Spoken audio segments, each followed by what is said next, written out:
여러분 안녕하세요. 이번 시간에 저희가 나눠볼 케이스는 베니하나 of Tokyo라고 하는 이 레스토랑에 대한 그 배경 설명인데요. 저도 제가 살고 있는 지역에는 베니하나가 있었고요. 텍사스 살 때는 있다가 없어졌었던 걸로 기억을 하는데 이 아티클이 쓰여진 시기는 2004년, 그러니까 그 당시는 굉장히 핫했었는데 제가 한 2010년, 12년 있을 때만 하더라도 있다가 그 당시에 없어졌던 걸로 기억을 합니다. 뭐 지금은 제가 지내고 있는 하와이 지역에서는 아직 있고요. 뭐 아무튼 어떤 레스토랑인지는 여러분께 잠깐 설명을 드리면 이게 일본의 철판 요리라고 생각하시면 될 것 같습니다. 사람들이 보통 오면은 그 테이블에 자기가 앉아서 자기가 먹고 싶은 거를 먹을 수 있는데 여기 같은 경우는 큰 철판을 가져다 놓고 주변들에 사람들이 이렇게 조금 앉아서 앞에서 셰프들이 직접 앞에서 요리를 해주면서 어떻게 보면은 즐겁게 앞에서 요리를 할 수 있게끔 보여주기도 하고, 그리고 보통 같은 경우는 자기가 원하는 팀이랑 앉을 수 있는데 이렇게 사람별로 이렇게 그 디귿자 형태로 사람들끼리 그 자리에 다 같이 앉아가지고 옆에 사람들과 굉장히 가깝게 앉아서 먹을 수 있는 뭐 그런 자리라고 할 수 있겠습니다. 어떻게 보면은 제가 일본에서는 이렇게 경험을 크게 안 봤었던 것 같은데 일본식으로 시작을 했었던 것 같은데요. 자, 이제 어떻게 그러면은 이 비즈니스가 프랜차이즈가 굉장히 혁신적으로 커갈 수 있었는지를 한번 설명을 드리겠습니다. 기본적으로 베니하나라는 이 레스토랑은 1964년도에 맨해튼 지역에서 럭키라고 하시는 분께서 이제 그 힐튼이랑 같이 시작을 하게 됐었는데요. 그 전에 사실은 럭키의 원래 이름이 뭐냐, 히로아키 오아키 아오키 히로아키 오아키라고 하신 분이 있는데 이 할아버지께서 그 1935년도에 할아버지가 아니군요. 아버지께서 35년도에 재팬 레스토랑을 시작하셨는데 그때 뭐 이름이 베니하나라고 부른 게 그 Small Red Flower 뭐 이렇게 해서 꽃의 이름을 따가지고 레스토랑을 시작을 하셨는데 이제 아오키께서 뭐 이걸 하다가 이분께서 이거를 보고서 시작을 했다라고 얘기를 하고 있습니다. 그러면서 이분께서 보통 레스토랑을 보면서 그 문제들을 보게 됐었는데요. 레스토랑을 본 게 아니라 이 레스토랑을 보면서 문제를 확인을 하게 됐었는데요. 첫 번째 문제는 레이버, 그러니까 인건비가 너무 많이 든다라는 것을 얘기를 하면서 인건비가 그로스 세일의 한 10%에서 12% 정도가 된다고 얘기를 했었고요. 스퀘어 푸티지, 그러니까 그 자리, 누구나 마찬가지겠지만 자리 문제가 있었죠. 그래서 그 자리가 22% 얘기를 해서 뒤에 이렇게 득표를 갖다 놨는데, 자, 이제 세 번째 문제는 메뉴가 너무 복잡했었다. 이것이 문제여서 메뉴를 어떻게 보면 좀 심플하게 만들 수 있겠다라는 생각을 했고, 얘기를 했었는데, 자, 이제 제가 이 세 가지를 말씀을 드리면서 여러분과 함께 나누고 싶은 것이 하나 중요한 것이 있는데, 저희가 사업가로서 아니면 사업을 시작을 할 때 항상 저희가 먼저 생각해 봐야 될 것이 뭐가 문제인가. 이 분께서 먼저 음식을 컨셉을 내서 한 것이 아니지 않았습니까? 이미 뭔가 돌아가고 있는 아버지께서 하시던 회사였는데 거기서 문제가 뭐였는지 문제를 확인하고 그 문제를 어떻게 보면 해결함으로써 이 다음 단계로 넘어갈 수 있다라는 것이 이분께서 하셨던 부분인데, 여러분께서도 이 비즈니스를 보실 때 일단 기본적으로 저희가 사업가로서 생각해야 될 것은 과연 문제가 뭔가, 이게 내 문제가 됐던 아니면 다른 사람의 문제가 됐던 이 문제가 무엇인지를 보고 그 문제를 해결할 수 있는 능력이 있으면은 해결할 능력이 있는 것이 아마 저희 사업가로서의 가장 중요한 기술이 아닐까 생각을 합니다. 아무튼 레이버와 스페이스, 이 얘기를 잘 생각해 보시면은 여러분께서도 아실 수 있는 치폴레이라고 하는 멕시칸 그릴, 아니면 서브웨이, 뭐 이런 여러 가지 지나가면서 쓱 캐피테리아 형식으로 음식을 바로바로 얻어 나갈 수 있는 약간 그런 부분도 사람들께서 그 문제를 해결한 방법이고요. 패스트푸드도 마찬가지겠죠. 당연히 모든 사람들이 다 패스트푸드로 가는 건 아니겠지만 다른 사람들이 문제라고 생각하는 부분을 해결했을 경우에 그 남들보다 좀 차별화될 수 있는 전략을 세웠었기 때문에 베니 하나도 약간 그런 케이스였다라고 보시면 되고요. 첫 번째로는 레이버 그리고 스페이스, 세 번째로는 메뉴. 그래서 이쪽에서는 메뉴를 세 개로 줄였죠. 엔트리를 스테이크, 치킨 그리고 슈림프 이런 식으로 아예 그냥 그 심플하게 줄여버림으로써 푸드 커스트가 35%에서 30에서 35%까지 줄인 거죠. 저도 뭐 음식 비즈니스를 하는 건 아니고 뭐 요식업을 해봤었지만 30에서 50%, 35%면은 뭐 커스트가 굉장히 준 거죠. 보통 비즈니스 같은 경우에는 COGS 그러니까 Cost of Goods and Sold가 보통 한 50%가 육박할 수가 있는데 여기는 30에서 35%까지 낮춘 거면은 굉장히 잘한 거지 않나 싶습니다. 그리고 나서 이제 이분께서 이렇게 하면서 잘 하기 시작했죠. 처음에 맨하탄 지역에서 웨스트사이드 쪽에서 시작을 하다가 그 다음에 또 다른 지역을 내고 그 다음에 이제 성장을 하기 시작하면서 시카고 쪽으로 가게 됐었는데 여기서 이제 저희가 하나 살펴볼 것은 그래서 그 당시에 1년에 1.3 밀리언 그러니까 한 10억 정도를 하고 있었던 것으로 생각을 하고요.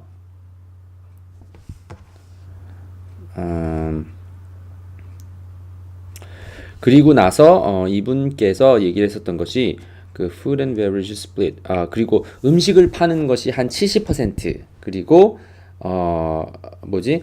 그리고 음료수가 한 30%를 차지를 하고 있었다. 이렇게 얘기를 하고 있고요.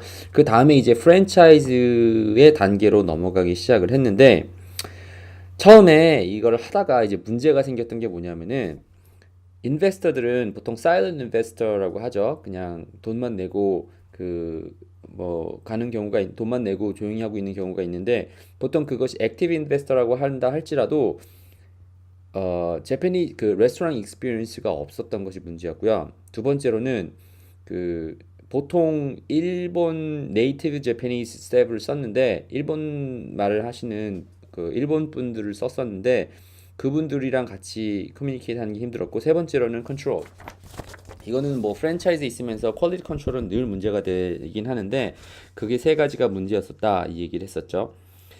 그러면서 이제 쭉 얘기를 하면서 이제 프랜차이즈의 그 지나가는 방향을 바꾸게 되겠죠. 어떻게 나는 그러면 이렇게 내가 선택을 해서 이런 뭐 돈은 얼마가 있고 이런 종류의 사람을 가지고 있고 이거를 가야겠다라고 하는 그 얘기를 그 좀 어떻게 보면 룰을 바꾸게 됐고요.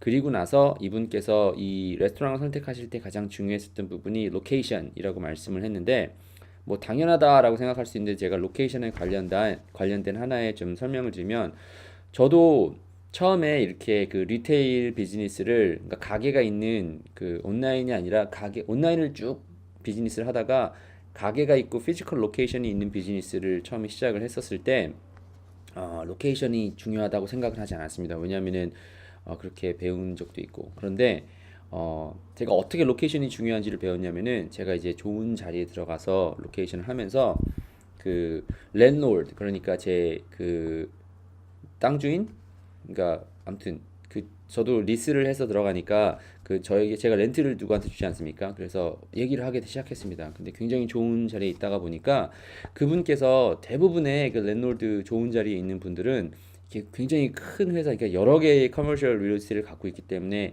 그분과 이제 이야기를 할 경우가 생겼는데 그분께서 이제 내가 이 지역 다 지역을 해보지만 가장 중요한 것은 로케이션이다. 이제 그분께서도 똑같이 말씀을 하셨는데 제 이 얘기를 왜 갑자기 드리냐면요. 비즈니스에 직접 뛰어들지 않았으면 제가 그분과 얘기할 수 있는 그 기회가 없었겠죠. 그런데 비즈니스에 뛰어들면서 제가 몰랐었던 부분들, 제가 알아야 될 사람들을 만나게 된다. 이것이 굉장히 중요해서 여러분께 설명드리고 싶은 거는 비즈니스에 직접 뛰어들어 보셔야 이제 내가 생각하지 못했던 그러니까 정말로 비즈니스 안 했던 사람들한테 얘기를 듣는 것이 아니라 비즈니스를 한 사람들에게 직접 만날 수 있는 기회가 생기니까 여러분께서도 그 비즈니스에 직접 뛰어드셔서 뛰어드셔야 이게 리스크가 있다고 하는데 뛰어드셔야 그 비즈니스를 아무튼 만날 수 있다. 근데 아무튼 저도 그 부동산 그 저희 땅 주인 이신 분들한테 로케이션의 중요성, 그리고 또 어느 지역이 중요한지, 그리고 또 어느 부분이 중요한지에 대해서 여러 가지 얘기를 들었는데, 이분께서도 로케이션이 중요하다라고 얘기를 했고요. 두 번째로 이분께서 중요하게 말씀하신 것이 이제 트레이닝인데, 이분께서 사람을 뽑을 때는 싱글인 사람을 뽑았고요. 그리고 세 번째로는 네이티브 재패니스를 뽑았는데, 이분께서 설명하신 것은 보통 일본 분들을 이렇게 썼기 때문에 턴오버, 그러니까 직장 일을 하다가 금방 그 때려치고 딴 사람을 뽑고 하는 이런 턴오버가 좀 낮았다라고 이분께서 설명을 하셨습니다. 자, 이제 그러면서 organization structure, 어떻게 보면 컨트롤을 해야 되는데요.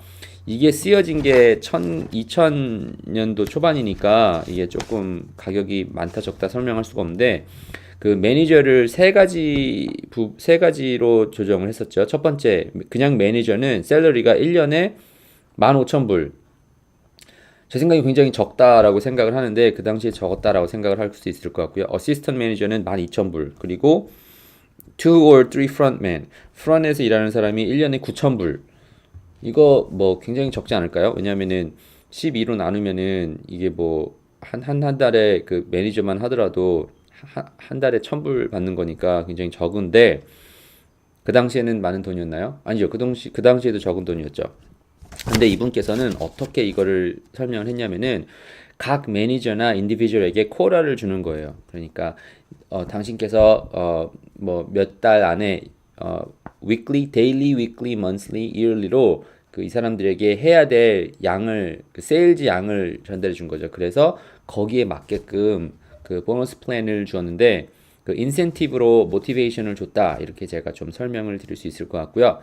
저희 그 아시는 분께서도 말씀하신 게, 어떻게 사람들을 모티베이트 할 수 있겠습니까? 라고 해서 그분께서 하신 말씀이 머니 해도 머니지 라고 설명을 하신 적이 있는데, 이 돈이 다는 아니지만 이것이 사람을 모티베이트 시킬 수 있는 굉장히 중요한 역할인 것 같습니다. 그리고 advertising policy를 만들어놨는데, 이거는 저도 좀 따라가려고 하는 부분이고, 보통 회사가 성장을 할 때 그 광고에 대한 생각을 안 하는데, 광고를 처음에 무슨 할 때 나는 광고 안 하고 그냥 해야지 라고 아닌데, 이분은 처음부터 광고는 무조건 버는 버짓이 있으면 거기에서 8%에서 10%는 무조건 광고로 다시 그 재투자를 하는 걸로 이분께서는 설명을 했었는데, 재투자를 하면서 이제 마지막으로 어떻게 마지막이구나. 그 익스펜션을 할 때 이분께서 어떻게 그러면은 이거를 전달해야 될지에 대한 큰 두 가지 문제로 이거를 끝내는데, 첫 번째 이분께서 설명하신 게, 베니하나는 과연 무엇을, 그 메시지를 전해야 되지 않겠습니까? 무슨 그 광고를 할 때. 근데 두 가지 문제가 이분께서 설명하셨는데, 과연 베니하나는 뭘 팔고 있는 것인가? 과연 음식을 팔고 있는 것인가? 아니면은 그 이런 환경, 제피니즈 이런 어센트스를 팔고 있는 것인가? 아니면은 엔터테인먼트를 팔고 있는 것인가? 이 부분에 대한 이분께서도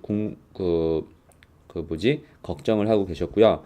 마지막으로는 other things is how do you hedge our bets. 그죠? 만약에 지금 여기에 이걸 베팅을 하고 있는 거라면, 이 비즈니스 이런 아이디어로 베팅을 하고 있는 거라면 어떻게 그것을 잘 프로텍트를 할 수 있는 것인가라고 하는 것이 이제 이분께서의 그 걱정으로 이 비즈니스 케이스를 마무리하고 있습니다.